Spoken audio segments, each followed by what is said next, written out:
All right, thanks for sticking with us. So as Liz mentioned, I'm Gabe LaHue. A lot of my work focuses on soil plant water relationships and soil physical health.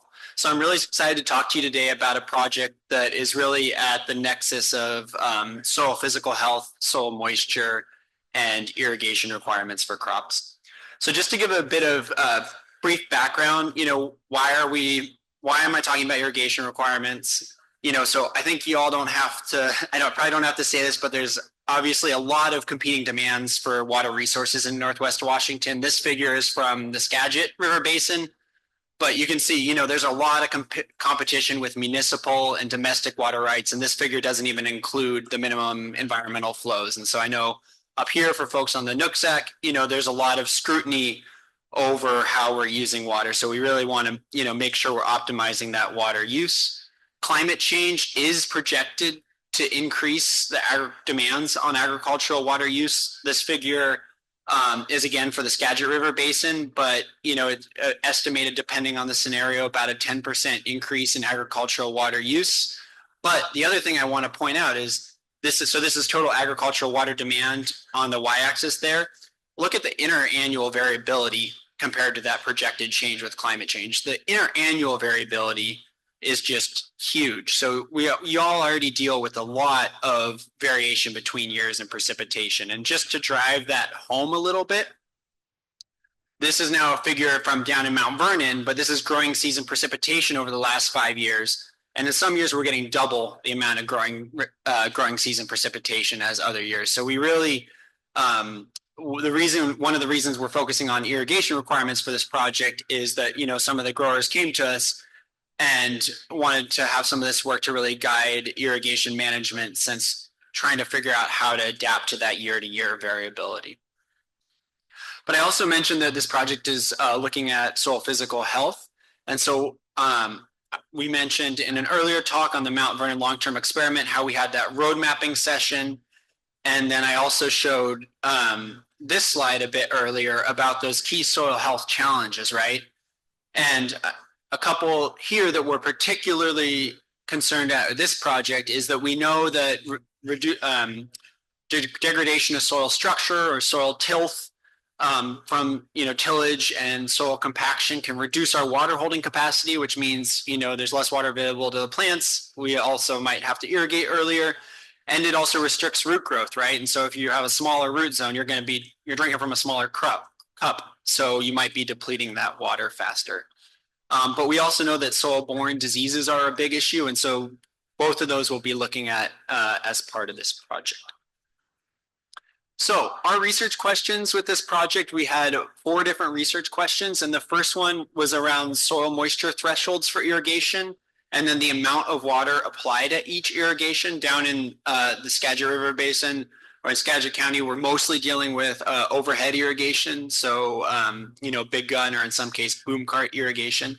So how does the amount of water done with that sprinkler irrigation affect potato yield, tuber size, and disease incidence? Does the timing and amount of irrigation affect skin set? So that's something we're also looking at, since that skin set has been a big issue for producers. Does soil compaction affect rooting depth, and therefore how quickly these irrigation thresholds are reached? And then lastly, as part of a little bit of a separate project, some producers down in Skagit County have asked us to look at alternative methods of irrigation. I already mentioned that folks are kind of living under a bit of a microscope, and there's a lot of scrutiny on agricultural water use. So having other options available to us and trying to think out in the future and test out some other alternatives. So we were looking at whether drip irrigation can maintain soil moisture, potato yield, and tuber size compared to sprinkler irrigation. So I'm not going to focus, the 2 questions I'm going to be focused on for the sake of this talk, just because I don't have a lot of time, are these soil moisture thresholds and the amount of water applied in compaction. How does that affect yield, tuber size, and disease incidence? And then looking at the drip irrigation, how that affects yield. So we tackled this with two different trials. And so stay with me here because there's a lot of different factors going on in these trials. But the first one is looking at irrigation scheduling and soil compaction and deep tillage. So our main plot for this is our irrigation treatments. We have 10 different irrigation treatments. We have both three thresholds for irrigation. So 75% of plant available water, 50% of plant available water, and 25%. Just as a refresher, plant available water is basically the water held between field capacity when all the water that can be held against the force of gravity is drained off. So the kind of the maximum amount of water the soil can store, and permanent wilting point. So our threshold, those were our three thresholds, and then you can see kind of the soil matrix potential levels that correspond to those plant available water levels there.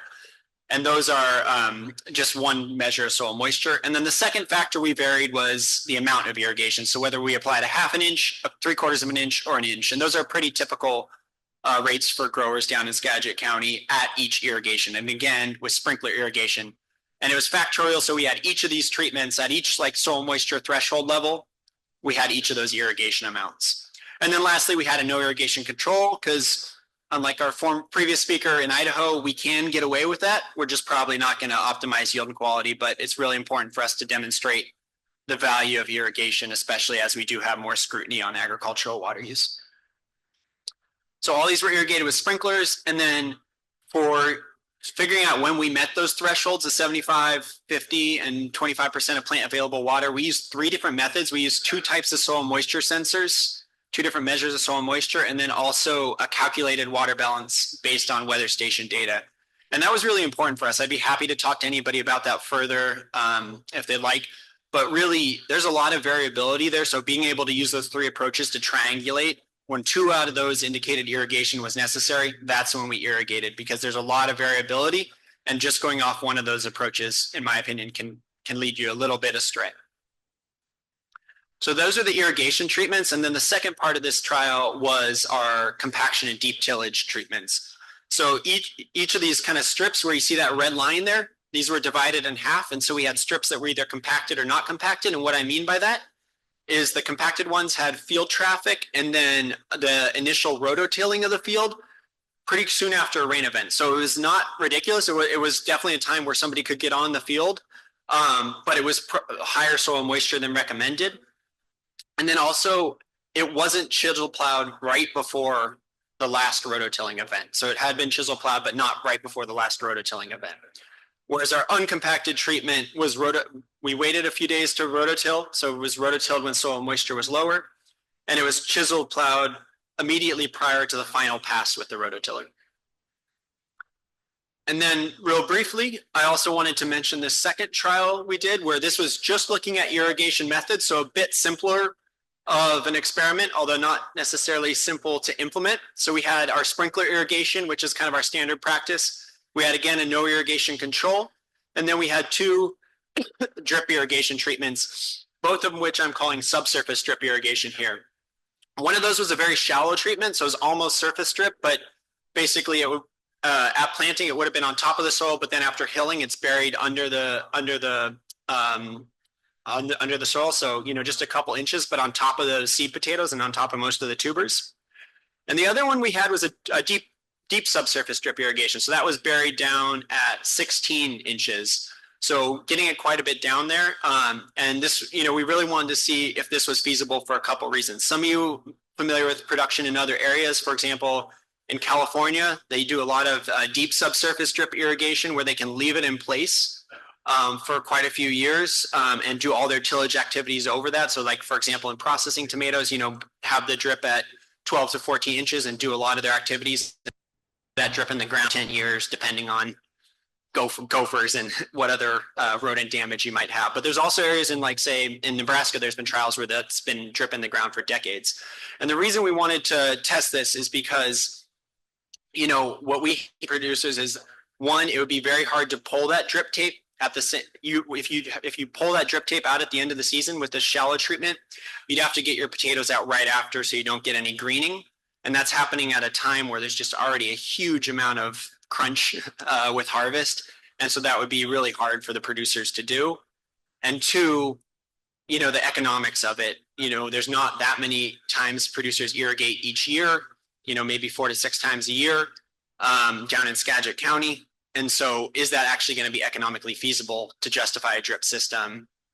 Whereas with this deep system, if you maintain it well, potentially you could leave it installed for your rotational crops or even back to potatoes in 3 to 4 years.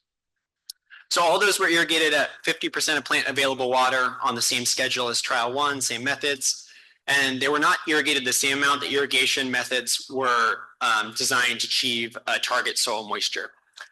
So let's go back to trial 1 and look at just those results. So this is what soil compaction looks like. So on the y-axis, you have your penetration resistance. So on your vertical axis there, in pounds per square inch. And then on our x-axis, on our horizontal axis, you have the soil depth in inches. And people often use like 300 psi as a threshold that can start to limit root growth. But our compacted treatment is that one that you can clearly see that big rise in penetration resistance starting at about 9 inches, the rototiller depth, whereas that either the lack of that early rototilling or that later chisel plow, that got us a lot more rooting depth. And you might say, does that matter when our seed piece is at close to, pretty close to the soil surface? This is all soil surface prior to hilling. So does it really matter if we have deeper than 9 inches? And we're still working on our root data now, but we do see roots going down. We sampled all down to 2 feet, and we're still finding roots in those bottom sections. So yes, I would say our roots are affected by that. We're still working on how they're affected. So kind of first, we didn't really see any effects of any interaction between compaction and irrigation treatments. And so I'm just going to be looking at the effects of compaction and the effects of our irrigation treatment separately. But we did see that soil compaction without corresponding deep tillage reduced our total yield by 7% compared to no compaction and chisel plowing. On the irrigation scheduling side of things, so let me orient you to this graph. So again, this is our potato yield on the vertical axis, and then we have on the horizontal axis, we have our threshold treatments. That negative 72 is that 75% of plant available water, so that's our wettest treatment. And then that negative 444 is our 25% of plant available water, and that's our driest treatment, except for the no irrigation. And then our amounts of irrigation are on the top there. And we did not see an effect of the total amount of irrigation on yield, which is really interesting. That you could irrigating a ½ inch and an inch didn't change anything differently. That was kind of surprising to me, but that actually agrees with some farmer participatory research we did earlier with kind of half or double rates of irrigation with boom cart application that was fairly robust, and it showed a similar result there. But we do see that irrigating at 50% of plant available water or higher, so that negative 72 and that negative 167, these treatments, those had higher yield compared to our treatment that was at 25% of plant available water or our no irrigation. So no irrigation reduced yield by about 20%, and that the driest irrigation threshold reduced yield by about 14%. Compared to either of our 2 wetter thresholds. And I should mention that one of the reasons we're doing this work is, these thresholds really vary depending on your region. These irrigation thresholds in soil matrix potential, those are supposed to be kind of somewhat independent of soil type, but in practice that doesn't actually hold up. If I look at soil moisture thresholds for the Columbia Basin, those are all wetter than anything I'm presenting here except for my no irrigation treatment. So again, in theory, supposed to be translatable, but that doesn't really hold up for us. So it is really important to have work tailored to the region for this. So I mentioned we also looked at diseases. Really, we're collaborating with Dr. Chakradhar Matapalli on this, and really we're focused on the surface blemish diseases since that's a big problem in our region. That data is still in progress since this is just the first year, but one thing we weren't expecting is we did see rot actually at harvest. And that's not something I really seen in a lot of our potato trials before. I've done a lot of work with collaborating with plant pathologists over the last few years. And so I'm kind of embarrassed to just label this as total rot. But unfortunately, we don't know exactly the causal organisms of these, but this is, disintegrating rods that you would be called immediately and not put into storage. But we did see that the total weight of rotten potatoes increased with our wetter irrigation treatments. So specifically the one that was irrigated at 75% of plant available water had significantly more total ROP than the one that was irrigated at 25% of plant available water or the no irrigation treatment. So our sweet spot was kind of in that middle where we kind of still had a reasonably high yield, or like we did see a difference in yield with that one, but we did have that lower ROP. And again, we don't see an effect of the amount of irrigation, which again to me was kind of surprising because I would have expected maybe those higher irrigation events. That's something our producers have told us. When you're irrigating a full inch, maybe that's too much at one time, and that might be causing some anaerobic conditions right in the root zone, but we didn't see that effect. Shifting on real quick to trial 2. So this is now also looking at potato yield, our no irrigation treatment, our deep subsurface drip irrigation treatment, our shallow, and then our sprinkler. And we kind of see a gradient of responses there where the no irrigation treatment had a lower yield. It reduced yield by 18% compared to sprinkler irrigation, whereas we didn't see a statistically separable effect with our sprinkler versus our shallow or our deep subsurface drip irrigation, though this is something we're going to continue to monitor because even though it's not statistically separable, it could still be very meaningful for a grower.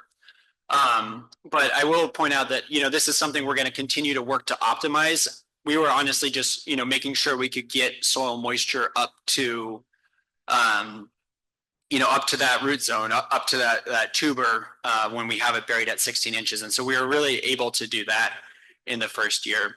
Similar to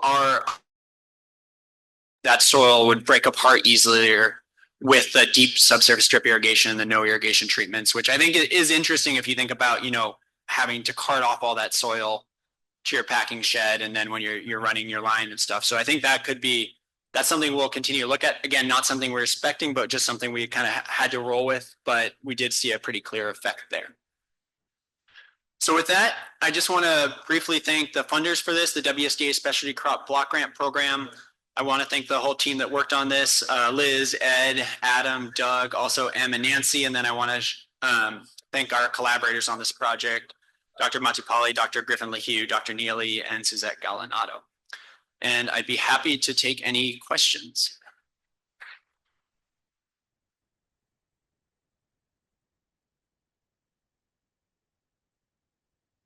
Yeah. Yeah.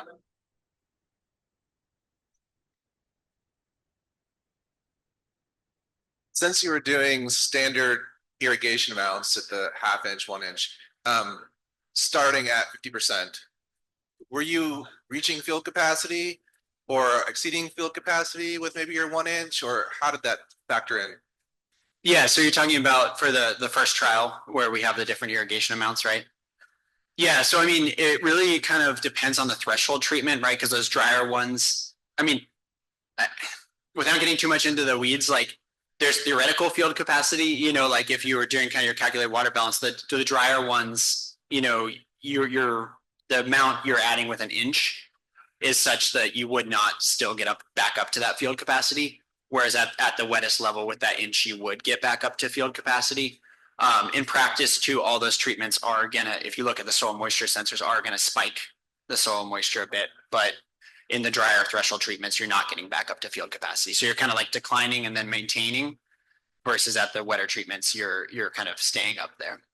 Does that kind of answer your question? Yeah, so I guess, was there a relationship? I might be confusing your surface and subsurface irrigation. Oh, sorry, this was just the one without the methods, but are you talking about the trial and the different irrigation methods? Yeah, and so then how did that relate to the root rod? Yeah, so that's a great question. So we, especially the shallow subsurface drip, you really quickly see the soil moisture spike in that one, where you're getting above field capacity basically to saturation. And so we really had to dial back our irrigation time. So that's kind of a little bit of a trial and error process, but we really had to dial back the amount of irrigation for both drip treatments. We dialed it back compared to our sprinkler irrigation. But especially for the shallow subsurface drip, we had to dial back the irrigation to be much less. So I would say in terms of the amount of irrigation, the sprinkler irrigation was the most, and then the subsurface drip the deep subsurface drip irrigation, and then the shallow subsurface drip irrigation. But yeah, great question. Gabe, Yeah. Drip irrigation at 16 inches, is that about as shallow as you can go and still farm over the top? That's what we were hoping for. I mean, y'all can probably tell me a lot better. We wanted to make sure because our chisel was about 12 to 14 inches, so we thought then the idea is you could dig over it, still chisel over it to undo kind of any compaction you did with the digger and still not mess up that drip irrigation. So that was what we were aiming for with that, but y'all probably know a lot better than me, the depth you're working with your implements. Obviously, if you're subsoiling with the deep ripper, you wouldn't want to go crosswise on that because you'd be getting deeper than that. But I mean, GPS guided tractors, you should be able to, subsoil if you really wanted to or needed to. And if it's close, how many years are you going to be able to sustain that? That could be tough. What'd you say? If it's that close, yeah, how many years could you sustain that and farm over the top of that? I mean, so the terrain will change just a little bit through time. Yeah, and yeah. You're going to rip it out. And I think we had to choose. So we left this tape in the ground, and the plan is we're going to keep monitoring it. We need to look at, the implements. Can we get the equipment we want to get done? Also clogging. Can we really avoid clogging? We're running products, line cleaners through, and things like that to make sure we kind of maintain it as well. But we're also in a little bit of an artificial system because we're a research ground. So I think a commercial system, because you could have a buried main, which we don't have on ours, I think that could protect it better. But yeah, that's a great question. And I think honestly, you could play with the depth a little bit, so if you needed to go down to 18 inches, I think the main thing was we wanted to make sure, okay, we can get water up even with the chisel plowing over it, even with, and so we can get that water up. There's possibilities there. Thanks, Matthew. All right, thank you. With that, well, thanks, Gabe, and I think Molly's got a hat for you as well for all the speakers that were in this session today. Thank you, everyone, for staying. Pesticide credits are in the back. There's also a sheet, I think, running around. Remember, pink is WSDA, white is British Columbia. We do not have Oregon